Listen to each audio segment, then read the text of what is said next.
Hi guys, good morning. Last Thursday pa tong video na to. Ngayon ko lang siya mapo-voice over. Every time nagigising ako every morning, ito na yung morning routine ko. Kasi every morning, nagwawash yung si mama at ako naman yung taga-sampay. At itong inaayos ko na tinatanggal ko mga sinampay is last Tuesday pa ito.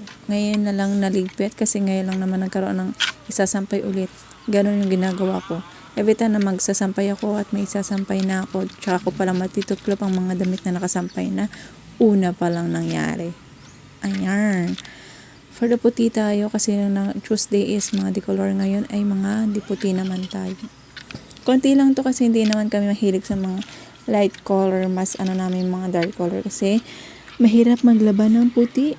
Ayan, masaya ako dyan, happy ako dyan kasi wala lang. Mukha lang ako nakasimangot pero masaya ako niyang araw na yan. At marami na naman akong gagawin na video o vlog for the whole week. May mga darating tayong parcel na galing kung kanino man. Salamat po sa mga nabigay ng parcel. At abangan niyo po yung parcel na gagawin ko at i-open box ko.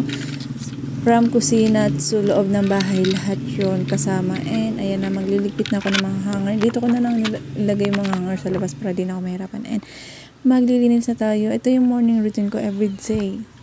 Pagising ko sa umaga, maglilinis, magtutupi, mag-aayos ang bahay. Kasi mas maganda mag-asikaso sa bahay kapag ikaw lang mag-isa. Mas maganda kumilos sa bahay pag malinis. Di ba? Ayan. At nagugas na nga ako ng plato kasi ito yung mga pinagkainan natin ngayon kagabi. Yung tipong dalawa lang kami ni Papa nakain pero yung hugasan naman ay pala mo 10 barangay.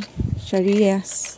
Ayan. Mas marami talagang baso yung usually hinugasan namin everyday kasi marami nagkakape dito sa bahay. At isa na si Mama doon at Papa. Kaya for the future ng mama ko sa kanya, kinikrave na tulingan. Ayan, magsasaing na rin ako dyan and hahayaan ko na si mama magluto kasi siya na daw magluluto. And abangan niya po yung aking vlog sa susunod ng aking pag-aayos sa ating kusina. And that's all for today's video. Thank you for watching. Ilalagay ko na lang sa comment section ang mga link na mga parcel na ating iba-vlog next time. Okay, thank you. Subscribe niyo po ako sa YouTube channel and sa aking TikTok account. Bye-bye!